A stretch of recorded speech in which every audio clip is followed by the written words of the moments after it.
Archer Farms chips, Archer Farms, keep this in mind, is that you can seal them up and rethrow them to anybody in the room, but you don't, like, I know that's not what they intended, however... Bowman, what are you talking about? You're bad at throwing. Fuck you. Fuck you, fat tits!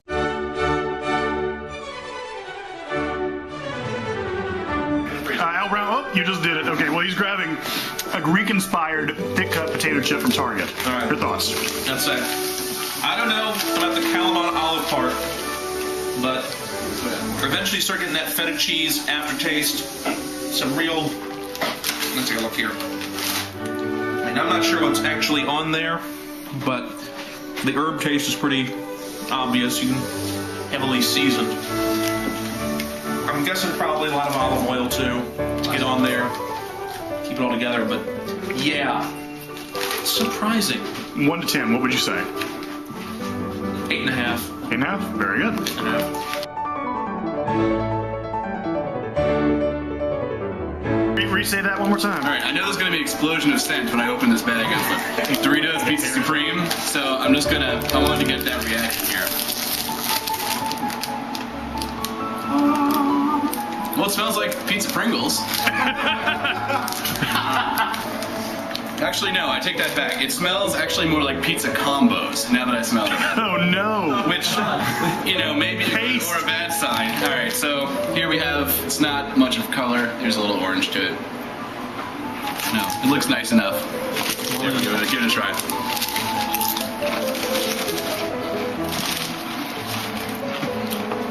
Yeah, that is startlingly like pizza combos. Just flattened. It's like when you drove over some combos with a steamroller, you get these chips. Not that I'm objecting. And they would do well in ranch as well. Just like real pizza. Mac and cheese ones. I will say these, I don't like these because the paste in the middle of combos just reminds me of the shit that they put on your teeth with at the dentist, and except pizza flavor. So like that, I Be the best trip to the dentist ever. Yeah, well maybe, but I don't like that stuff. Yeah, those are weak almost. Mine, I mean, see another one, see if I can redeem it. But mine, They are a little weak. They're not very little weak. Yeah, they're pretty weak. Flat soda. What would you give yourself? What would you give it on a 1 to 10? Well, I'm gonna be generous and give it a 7. 7 being entirely adequate out of 10. I'd say 5 being adequate, to be honest. 5 is no major advantages or disadvantages. Here, the advantage is that it tastes like combos, and that to me is nostalgic flavor. I think of middle school when I eat this chip. Okay. You give me a chip that tastes like Dunkaroos, that's nostalgia. I was like, cool Wally Yummies. It comes in a octagonal box. What you were gonna say? I'll definitely.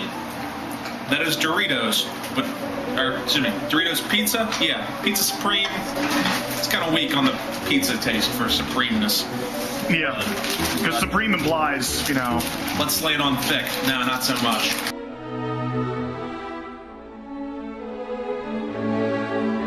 Okay, here we have the macaroni and cheese chips we've been reviewing. So, when you open the bag, you don't get a very strong smell from it. Like, generally you would think there would be a fairly strong cheese smell. Even other cheese-flavored chips, you get that really strong aroma. But these, really like them. Eat one.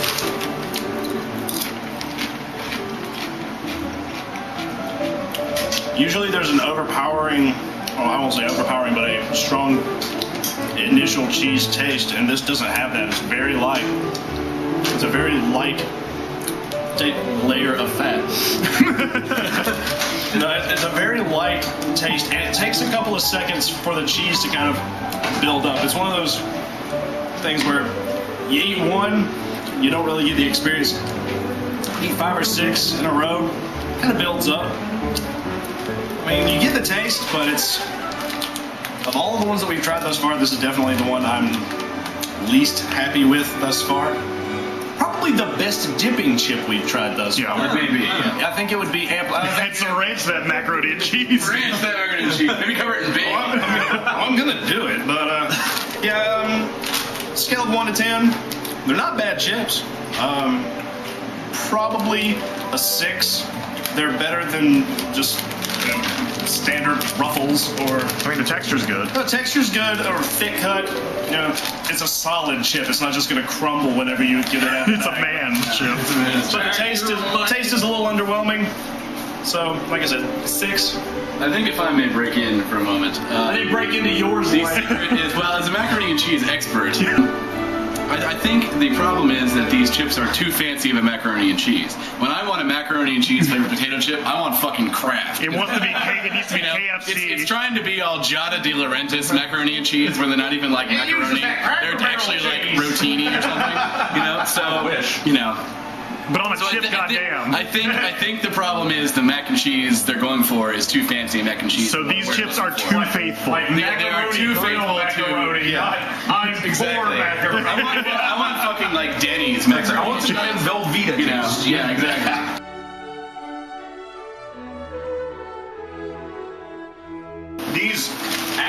These are probably my favorite chips so far. This is, of course, General Cho's chips. The smell is outstanding. It smells like the back of a Chinese restaurant. Yeah. It's truly stellar. Tastes like kitten. There's not much by way of like surface seasoning, to be honest, but I don't think it really needs it. It's lightly tinted. That's about it. But immediately you get that almost batter fried realization. Yeah. Holy shit, this is General Cho's. And it's followed up by just the exact same damn thing. I mean, there's really not much to say except this is General Cho's, but a chip and not heated and not chicken. That's about it. That's pretty much all there is to it. I'm okay with that. It is a perfect replication of a classic American Chinese food flavor. I would. The only reason I would not eat these all the time is because this is more. Pretty much any of the good flavors here are more like coffee shop expensive chips. Like I'm going to reach for some pretty bad chips, and I'm just going to get drunk munchies. This is something you serve alongside a veal cutlet. You know, this is something that I would not be ashamed to. Veal cutlets. I would not be ashamed to cook a girlfriend dinner and put these next to the pasta I've been making. It's that level of just well done. It's very boutique chips. Right. So. I will also throw in, it's really cool, you get that taste to begin with, and then, oh, thank you, Alex.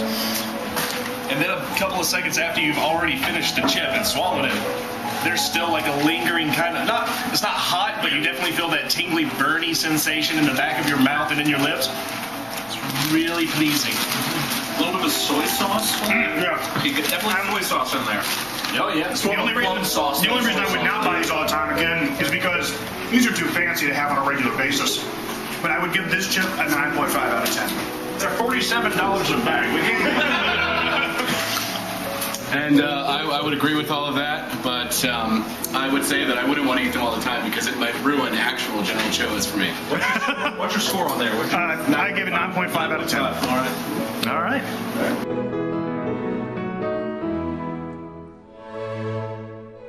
Okay, here we have the roasted vegetable and olive oil potato chips, and Al Brown again. All right. Looks very similar to our Greek-inspired, but a lot subtler flavors here. Really, you don't get more of either one or the other. I think it's pretty even with the vegetable and olive oil, and I feel like I could go for a few of these.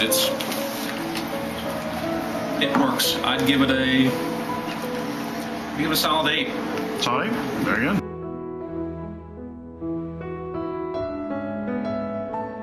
With this here we have the garlic rosemary potato crisps. They're baked, and Scalisi reviewing. As a dirty eye tie myself, There we I go. have a lot of fascination with these two spices. First of all, the garlic is not abrasive. Like when I saw like garlic and rosemary, I was thinking, you know, like garlic coming out of my pores later tonight. Levels of garlic. But that in the room is very, very subtle. Maybe not subtle, but it's not like in your face. It's definitely a chip. Not gonna kill any vampires, Yeah, no, you would have to eat every chip in this bag to think about giving a vampire the sniffles. I'm not sure how it would be as a dipping chip, just because I don't know how rosemary would mix with any of the dips we use. Literally anything. But I think almost all the chips we've had so far tonight, this is like the one I could sit down with a huge bag of and just munch on while I eat a movie. The rest of them, Eat a movie. eat a movie. Because like a lot of the other chips we've had, like it's like very strong flavors, and they kind of, or they're very odd flavors that kind of build up. You're like, I want something different now. This one I could sit around and eat all night long. So What's your favorite? because of that, I'm gonna give it like a 7.5, 8. Nice. All right. Damn good chip. I'll come in here. Just with the whole baked texture, it's going for almost, if it's just a little thicker, I'd call it a cracker. Or, you know, it's heading towards wheat thins sort of thing going on there. But, yeah, other than that, dead on. But texture-wise, very different. Good.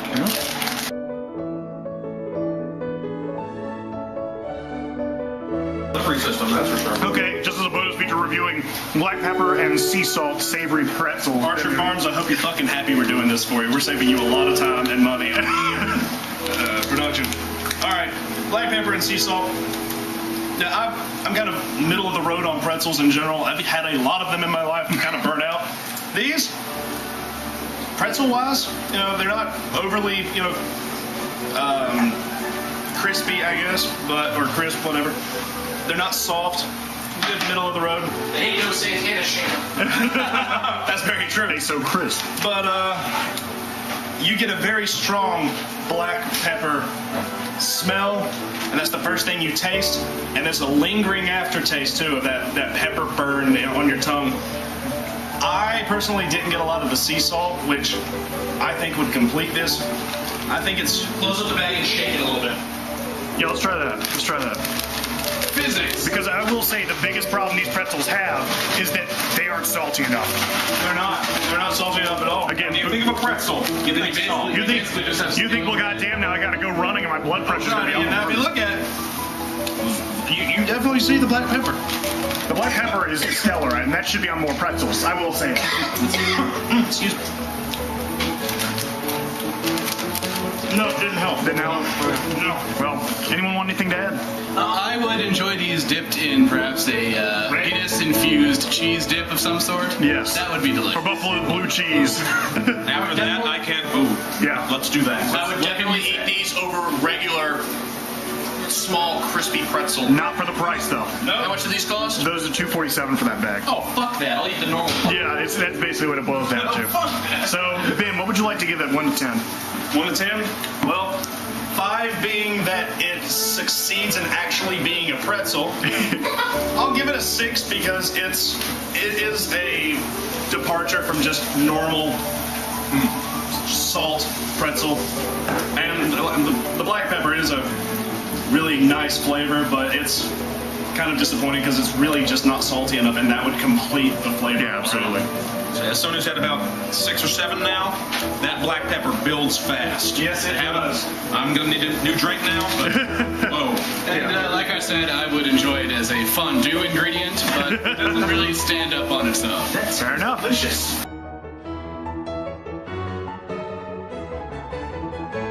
This is the loaded chili and cheese fries. And he's cleansing his palate with the Yes. Long Island iced tea. Indeed. So after scouring my taste buds with 5 kinds of alcohol, I can taste this, and I like the look of it. It's got little bits of, you can see herbs on there. It's a nice orange color. It smells good. Eating it. That's not computer generated, folks. I actually ate that chip. It's not over a real It has a nice spicy chili attack, but it's kind of mellow on the end. I think because the cheese flavor comes in, and it's cheddary, so it's just a little bit bland. But now that I've had a couple of these chips, a little bit of spiciness is building up in the back of my throat. So I would give them, if I had to say out of 10, I would give them an 8. Definitely room for improvement, but entirely satisfying. And it will probably be great with ranch dip, which we also have over there. That's just shameful.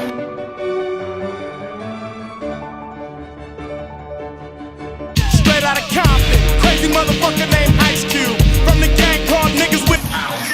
So corn dog, Cap'n Crunch. the ultimate crunch, ranch, crunchy corn snack. Fun fact: 0 grams of trans fat per serving. How many servings are in a bag? 7. This sounds like the Onion thing with the guy reading the back of Animal Farm and doing a review on it. This is so good, I'd pay the elevated price in Canada of $7.99. Also, fun fact, made by Kraft. Corn nuts? They're fucking corn nuts. What can I say about corn nuts that hasn't been scribbled on some sort of some bathroom stall somewhere? For a good time, called corn nuts. They taste like ranch. You know, if ranch were a powder. They are delightfully crunchy. You can hear that shit. Hear that? That's the ultimate crunch. You can't buy that shit unless you buy these. I don't know, it sells itself. It sells its fucking self. You want to get drunk? Have some corn nuts? Buy some fucking corn nuts. And you'll be able to do that shit. I guarantee it. Corn nuts. 11 out of 10? 11. I won't say 11 out of 10, but I will give it 18 Danny Trejos out of 7. I would splash these chips on in the morning.